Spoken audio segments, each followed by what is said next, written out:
La vie ne s'arrête pour personne. Si vous ne parvenez pas à comprendre ça, vous garderez enfoui en vous la souffrance que vous avez pour toujours. Pour toujours. Alors la jalousie, la haine, la négativité, je n'ai juste pas le temps pour ça. Parce que je préfère me consacrer à faire des choses positives. Beaucoup de personnes n'arrivent pas à obtenir le succès qu'elles veulent dans leur vie parce que beaucoup de personnes décident d'abandonner. C'est facile d'abandonner. C'est vraiment facile. C'est facile de se dire « Allez, c'est bon, j'arrête. J'y retourne plus. C'est fini pour moi. Fini, terminé. » C'est facile de dire ça.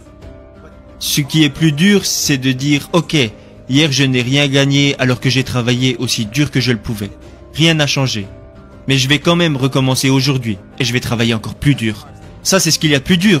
Se lever tous les jours en se donnant à 100% et rester malgré tout dans la même position que vous l'étiez hier, tout en sachant mentalement que vous donnez déjà tout ce que vous avez.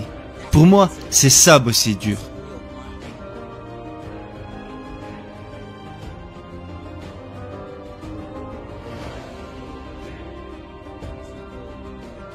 Quand vous vous souciez de l'opinion des autres, c'est pour ça que je continue de dire, vous êtes votre seul adversaire. Il n'y a personne qui peut juger vos actions à part vous-même.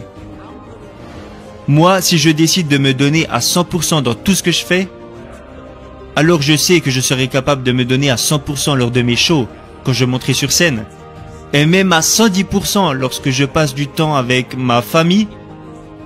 Peu importe ce que l'on fait, je me donne à 110% quand je passe des bons moments en famille et qu'on profite de l'instant.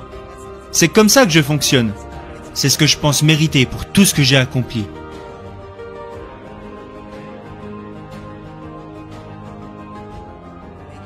Votre vie est un livre. Votre vie est un livre. Vous avez différents chapitres dans votre vie. Chaque chapitre de votre vie est une ponctuation, qu'elle soit positive ou négative. Et avant de passer au prochain chapitre, vous devez prendre la décision de savoir si vous allez corriger ou non ce que vous avez fait dans le chapitre précédent. Pour que lorsque vous arriverez à la fin de votre livre, qui a été écrit par vous, parce que la fin c'est à vous de l'écrire, il reflète votre vie, c'est vous qui l'écrivez. Si vous allez en prison, et que vous en sortez, et que vous retournez en prison, c'est vous qui avez écrit ça. C'est votre histoire, tout est entre vos mains. Mais si vous allez en prison, et que vous vous dites je n'y retournerai pas, et qu'il vous faut faire 3 pas en arrière pour réussir à faire 5 pas en avant, alors votre livre se terminera de façon positive lorsque vous le fermerez. Pour moi, l'idée c'est, écrivez votre histoire, mais essayez de l'écrire correctement. Personne n'est parfait, tout le monde a des défauts.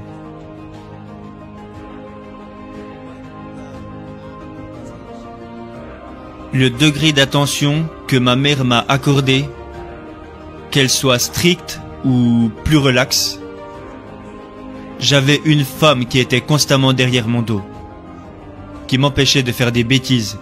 Ma mère était constamment dans ma tête. Elle me disait « Tu ne commences pas si tu n'es pas prêt à aller jusqu'au bout. Tu deviendras quelqu'un. » Ces paroles résonnaient constamment dans ma tête. Même si je ne le voulais pas, elles résonnaient constamment en moi. J'aurais pu penser qu'elle n'avait aucun effet sur moi. Je ne me rendais pas compte des effets qu'elle avait sur moi jusqu'à ce que j'ai 22-23 ans. Quand je commençais à faire des trucs, je me disais « Waouh, je suis comme ma mère en fait. » Quand vous commencez un truc et que vous vous dites « Non mec, j'ai commencé, je vais jusqu'au bout. » Ouais, mais waouh! Je sais que j'ai fait beaucoup de choses, mais je veux en faire plus. Tout ça, c'est grâce à ma mère. La mentalité de ma mère, c'était « J'ai fini mes études, mais je vais retourner à l'école. J'ai ce diplôme, mais je veux obtenir un second diplôme. » Pourquoi, maman? Et pourquoi pas? Mais tu es déjà diplômé, tu as terminé l'école, alors pourquoi veux-tu reprendre tes études pour obtenir un second diplôme? Parce que je le peux. Pourquoi ne pas être la meilleure personne que je suis en mesure de devenir? Je fais ça pour mon éducation personnelle, Kevin. Ce genre de choses est resté ancré en moi.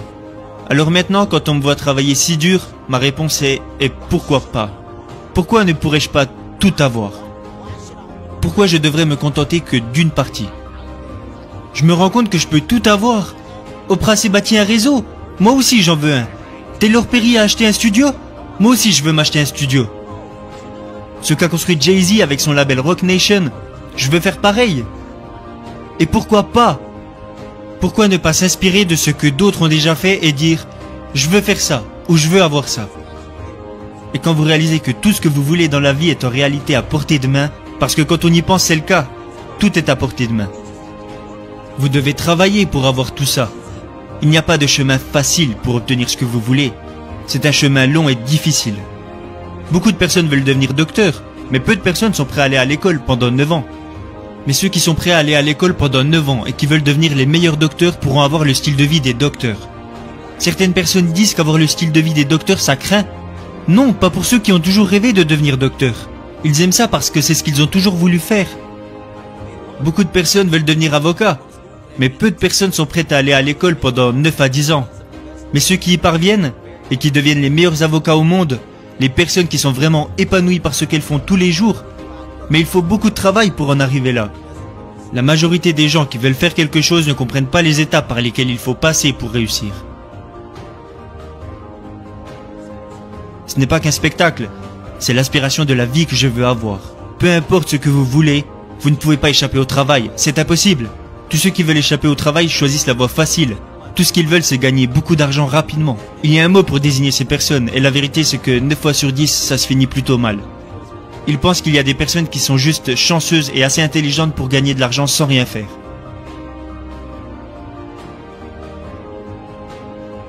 La vérité c'est que vous ne pouvez pas échapper au travail. C'est impossible.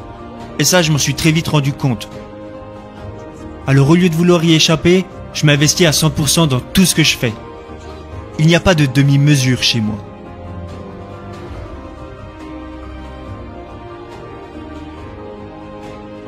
La réalité, c'est que, quelles que soient les émotions que l'on peut ressentir, quelle que soit la souffrance que l'on peut avoir, la vie continue. La vie ne s'arrête pour personne. Si vous ne parvenez pas à comprendre ça, vous garderez enfoui en vous la souffrance que vous avez pour toujours. Pour toujours.